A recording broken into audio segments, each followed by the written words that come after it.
콘테 감독이 그 챔피언스리그 16강 1차전 끝나고 인터뷰를 했는데 이렇게 인터뷰를 했죠. 미래에 대해서는 이야기하고 싶지 않지만 나는 전 이탈리아 국가대표팀 감독으로서 사람들은 이탈리아가 나에게 얼마나 큰 의미가 있는지 알고 있을 겁니다. 이탈리아는 언제나 내 마음속에 있고 나는 언젠가 이탈리아로 돌아올 것이라고 생각을 하고 그 생각을 결코 배제하지 않을 것입니다. 이런 인터뷰를 갑자기 뜬금없이 했어요. 뭐 아무래도 이탈리아 원정을 갔던 날이었고 그리고 또 경기가 끝난 이후에 아무래도 이제 뭐 콘테 감독이 현재 토트넘에서의 계약 기간도 줄어들고 있고 그리고 이제 이러한 지금 성적과 경기력이면 재계약 협상도 약간 어떻게 될지 모를 것 같거든요. 토트넘이 원하면 계약을 1년 연장할 수 있는 조항이 있다 라고 알려져 있긴 하지만 토트넘이 이 계약 조항을 발동시키지 않을 가능성도 조금씩 생기고 있어요. 그래서 이제 이런 이제 질문이 들어왔던 것 같은데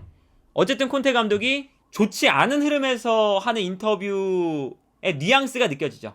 콘테 감독이 늘 이제 뭐 인터밀란, 뭐 유벤투스, 첼시 등등 여러 팀들을 맡을 때 자신의 이제 성적이 별로 안 좋고 미래가 불확실하고 이럴 때 인터뷰를 하면 약간 이런 뉘앙스로 인터뷰를 해요. 미래에 대해서 이야기할 수 없지만 이탈리아로 돌아갈 거다. 이런 느낌으로 이제 팀을 떠날 것 같은 느낌을 좀 풍기는 인터뷰를 하는데 오늘도 이제 그런 인터뷰가 있었다 라고 지금 뭐 이야기를 하고 있죠. 그런데 이제 뭐 전술적으로 보면 그 동기부여가 떨어졌다라는 생각이 좀 드는 그런 모습이 보이거든요. 이제 어떤 거냐, 콘테 감독의 특징이라고 하면 이제 모든 선수들이 이제 특히나 콘테 감독이 잘 나갈 때는 세밀한 전술까지 세세하게 지시를 해준다. 내가 어디서 볼을 받고 어떻게 몸을 돌리고 어디로 패스를 할지를 세세하게 정리를 해준다 라는 인터뷰들이 많이 나오잖아요. 그런데 최근에 이 토트넘의 그 모습을 보면 전혀 세세한 전술이 묻어나오질 않고 있어요. 그게 참 이번 시즌에 가장 큰 문제라고 할 수가 있겠는데 뭐 당장 이번 시즌에 뭐 어제도 가장 큰 문제였지만 케인의 의존도가 너무 심하죠. 특히나 후방에서 빌드업을 할 때 볼을 전개하는 패턴이 기본적으로 부족하니까 앞선으로 그냥 볼을 걷어내는데 손흥민이나 쿨루셉스키가 내려와서 볼을 받는 유형의 선수들이 아니다 보니까 자연스럽게 케인한테 볼이 가거든요. 그래서 케인한테 볼을 주고 케인이 돌아설 수 있으면 탈압박이 되는 거고 케인이 볼을 받지 않고 압박을 당할 때 볼을 빼앗기면 탈압박이 실패하는 거예요. 너무 단순하잖아요. 그런데 이게 케인이 볼을 받을 때도 문제가 어떤 거냐면 기본적으로 케인이 이렇게 버텨줄 때 토트넘의 공격이 잘 될 때는 케인의 주변으로 달려오는 선수가 있었습니다. 뭐 손흥민이나 쿨루셉스키 측면 공격수들이 달려온다든지 아니면 미드필더 라인에서 선수가 올라오면서 케인이 떨어뜨려주는 세컨볼을 받아줄 수 있는 선수가 있었어요. 그런데 최근의 경기를 보면 케인도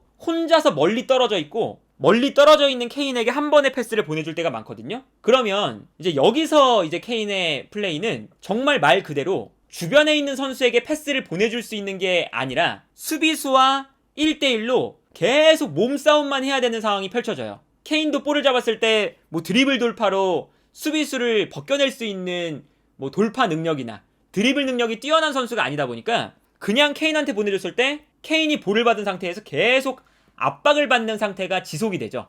이제 이런 장면들을 보면 후방에서 토트넘이 볼을 전개할 때 압박을 당하니까 짧게 풀어나가는 것을 못하겠어서 전방으로 길게 볼을 걷어냅니다. 그리고 이렇게 볼을 걷어냈을 때 앞쪽에서 케인이 볼을 받죠. 근데 여기서 문제점은 뭐냐, 케인의 주변에 볼을 받아줄 선수가 단 한 명도 없어요. 이 공간으로 손흥민이 뛰어 들어갔던가 아니면 뭐 반대편에 있는 선수가 안쪽으로 들어오면서 케인의 주변으로 움직여 주던가 했으면 케인이 몸싸움을 지속하는 시간을 길게 가져가는 게 아니라 볼을 받자마자 떨어뜨려 줬겠죠, 다가오는 선수들한테. 그런데 이게 케인이 요즘 들어서 계속 거칠게 압박을 당하고 볼을 빼앗기는 이유는 주변에 선수가 없으니까 너무나 당연하게도 케인이 혼자서 상대 수비수와의 몸싸움을 계속 버텨내기만 해야 되는 상황들이 나오는 거예요. 연계할 수 있는 선수가 주변에 없으니까. 이 장면도 마찬가지입니다. 후방에서 전방으로 볼을 걷어내는 장면이죠. 근데 걷어냈을 때 케인이 볼을 받는 상황이거든요. 근데 케인이 볼을 받을 때 보시면 당연히 케인은 후방을 바라보면서 볼을 받기 때문에 케인의 주변으로, 특히나 이 케인의 시야에 들어오는 이 위치로 누군가는 달려가서 케인이 떨어뜨려주는 볼을 받아줘야 하죠. 그런데 이 장면도 보시면 그냥 단순하게 케인에게 볼이 넘어갔을 때 아무도 케인을 도와주질 않습니다. 앞선에서 손흥민과 클루셉스키는 케인이 돌아서길 기다리면서 뛰어가고 있고, 밑에 있는 선수들은 케인의 볼을 받아주기 위해서 올라오질 않고, 그러니까 케인은 그냥 단순하게 레스터시티의 중앙 수비수와 계속 몸싸움을 해야 되는 거예요. 그리고 레스터시티의 중앙 수비수는 당연히 알고 있죠. 케인을 돌아서지 못하게 만들면 여기서 케인을 도와주는 선수가 없으니까 케인이 볼을 빼앗길 가능성이 커진다. 그리고 케인이 볼을 빼앗기면 토트넘은 아무것도 못하고 볼을 잃어버리게 된다. 이게 사실은 너무나 명확하거든요. 그래서 오늘 경기가 끝나고 콘테 감독의 인터뷰가 있었지만, 여기에 대해서 어떤 인터뷰가 있었냐, AC 밀란의 중앙 수비수, 특히나 어제 경기에서 케인을 마크했던 시몬 키에르가 이런 인터뷰를 했습니다. 키에르는 AC 밀란이 해리 케인을 막아내려고 하는 계획을 가지고 왔다고 밝혔고, 키에르는 AC 밀란이 토트넘의 접근 방식이 무엇인지 정확하게 알고 있었다고 말했습니다. 이거는 어떤 뜻이냐? 상대팀이 봤을 때 토트넘의 공격 방식이 뻔했다는 거죠. 뻔해서 케인만 막으면 이 팀은 공격을 전개할 수가 없다 라는 것을 상대팀이 알고 있었다는 거예요. 그래서 키엘의 인터뷰를 보면 AC 밀란의 계획은 해리 케인을 먼저 막은 다음에 해리 케인 주변의 선수들을 압박하는 것이 오늘 경기의 목표였고, 이 목표가 완벽하게 통했다. 토트넘이 최근 들어서, 특히나 이번 시즌 들어서 콘테 감독의 전술이 유연하지 않다는 게 여기서 이제 느껴지는 거거든요. 상대팀이 봤을 때 너무 명확한 거예요. 토트넘은 후방 빌드업이 좋지 않아서 전방으로 볼을 걷어낼 때가 많은데, 볼을 걷어냈을 때 케인에게 볼이 전달된다. 그리고 여기서 케인이 볼을 받았을 때 최근 들어 케인의 주변으로 달려오는 선수가 부족하다. 그렇다면 케인이 볼을 받았을 때 수비수가 케인을 거칠게 압박하면서 볼을 빼앗아내거나, 아니면 볼을 빼앗지 못하더라도 반칙으로 끊어내면 토트넘의 공격은 전개가 되지 않는다 라는 거죠. 기본적으로 토트넘의 공격 방식과 빌드업 패턴과 여러가지 움직임들이 상대팀이 봤을 때 다들 알고 있는 거라는 거예요. 갑자기 콘테 감독이 이런 문제를 보여주는 건 아니긴 해요. 콘테 감독이 인터밀란 있을 때, 유벤투스 있을 때, 첼시 있을 때도 마찬가지이긴 했어요. 특히나 인터밀란 있을 때 콘테 감독이 전반기에는 부진했지만 후반기에 경기력이 많이 올라오면서 우승을 차지했잖아요. 그래서 콘테 감독이 시즌 후반기에 집중을 한다, 이런 약간 그 오해 같은 게 생겼는데, 콘테 감독이 후반기에 왜 경기력이 좋아졌냐면 루카쿠의 등을 지는 플레이가 그때부터 잘 되기 시작했습니다. 그러니까 콘테 감독이 전술적인 패턴이 그렇게 다양한 감독이 아니라서 몇 가지의 단순한 패턴으로 경기를 풀어가요. 그리고 그 패턴 중에 하나가 지금 토트넘에서 케인이 맡고 있는 최전방에서 롱패스가 넘어왔을 때 버텨주는 플레이를 할 수 있는 최전방 공격수.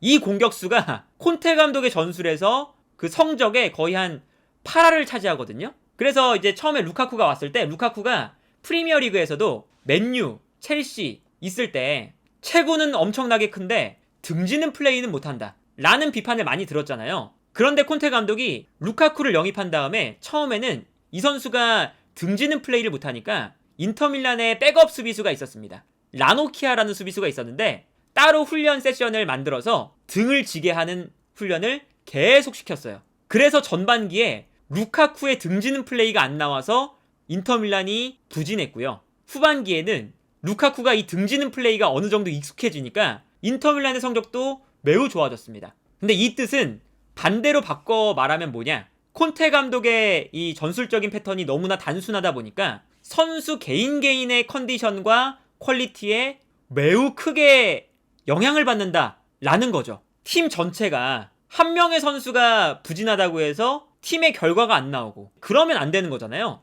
그런데 인터밀란 때도 마찬가지였지만 지금 토트넘에서는 케인이 버텨주는 플레이를 못하면 토트넘은 아무것도 못한다. 그거나 마찬가지인 거니까 지금 콘테 감독이 전술적인 패턴 플레이가 다양하지 않고 너무나 단순하다 라고 평가를 받는 거죠. 그리고 이게 전술적으로 매우 좋지 않다는 게 또 어떤 게 있냐면 케인도 케인인데 후방 빌드업에 대한 패턴이 거의 전무하잖아요. 선수들이 그냥 제자리에 가만히 서 있을 때가 많고, 그러다 보니까 압박을 당하고, 압박을 당하면 상대 선수들과 1대1로 싸우게 되면서 여기서 선수 개인이 압박을 못 풀어내면 그냥 볼을 빼앗기는 거고, 그런데 이 수비 라인부터 미드필더 라인, 공격 라인까지 탈압박에 능한 선수가 토트넘은 부족하고요.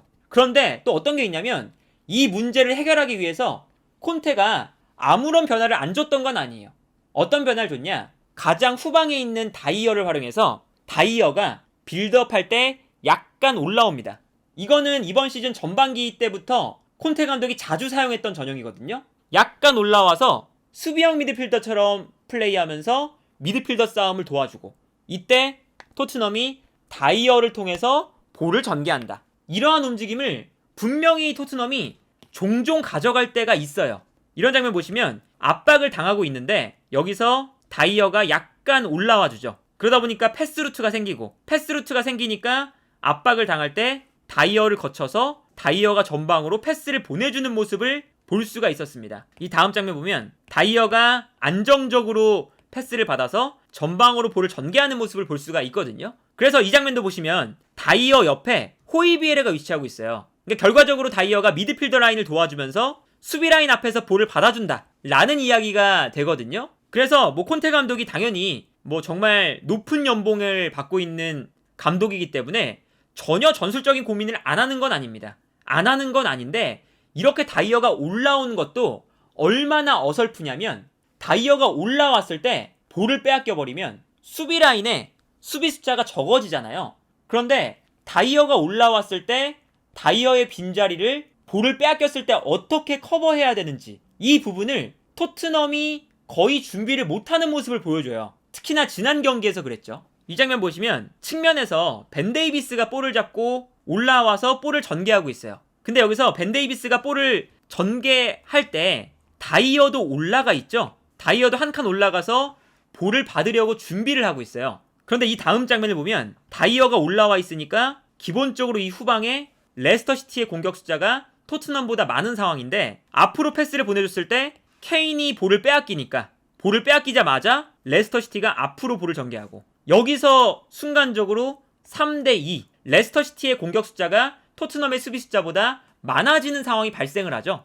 그래서 여기서 이제 실점을 했거든요. 이게 얼마나 유연하지 못한 거냐면, 다이어를 올려서 빌드업까지 하는 건 좋아요. 그런데 다이어가 올라와서 빌드업을 하는 건 다른 패스 루트가 막혀 있을 때 올라와서 이제 풀어주는 그런 역할을 하는 거고, 만약에 벤 데이비스가 볼을 전개하려고 올라오면 이때는 다이어가 아무래도 3백의 중앙이기 때문에 벤 데이비스의 뒷공간으로 들어가 주거나, 아니면 반대편에 있는 중앙 수비수가 약간 중앙으로 들어오면서 다이어와 함께 수비 간격을 좁혀주면서 여기서 볼을 빼앗겼을 때 상대가 역습을 전개하지 못할 수 있는 안정적인 수비 라인을 어느 정도 구축을 하고 있어야 되거든요. 이번 실점 장면에서 나타났던 게 바로 이런 장면이죠. 벤 데이비스가 분명히 올라가면서 빌드업을 하고 있는데 다이어도 빌드업을 도와주겠다고 같이 올라가고 있어요. 같이 올라가니까 당연히 수비 라인에는 선수가 없고, 선수가 없으니까 볼을 전개하다가 뺏기면 곧바로 역습을 당하는 거죠. 그러니까 이거는 물론 다이어의 문제점도 있지만 팀적으로 다이어를 올려 쓴다는 그 개념만 있고, 다이어를 올렸었을 때 다이어가 올라오면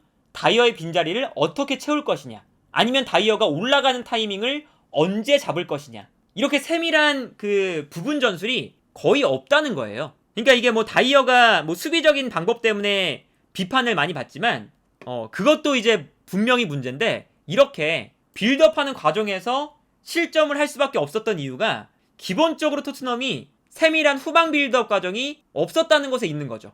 그러니까 축구가 굉장히 다양한 상황이 펼쳐지잖아요. 축구가 90분 내내 공수가 나눠져 있는 경기가 아니기 때문에 공격과 수비가 계속 왔다 갔다 하거든요. 그러다 보니까 어쩔 때는 왼쪽에 있는 수비수가 오버래핑 할 때도 있고, 어쩔 때는 중앙에 있는 다이어가 올라가서 플레이를 할 때도 있고, 어쩔 때는 윙백이 중앙으로 들어와서 플레이할 때도 있고, 여러 가지 상황이 있는데 이 여러 가지 상황에 대비가 되어 있는 세부적인 전술이 있는 게 아니라, 우리는 빌드업이 안 되니까 다이어가 올라가서 수비형 미드필더처럼 플레이해, 이거 하나만 입력이 돼서 벤 데이비스가 올라가든 말든 다이어도 같이 올라와서 빌드업을 하려고 한다. 이러면은 당연히 수비 라인의 선수가 부족해지고 역습을 당할 확률이 높아진다. 이러한 결과가 계속 반복이 되는 거죠. 그러니까 이런 걸 생각을 하면 감독의 역량이라고 볼 수가 있거든요. 물론 뭐 선수의 그런 개인적인 역량을 감독이 갑자기 막 끌어올릴 수는 없지만 어쨌든 팀적으로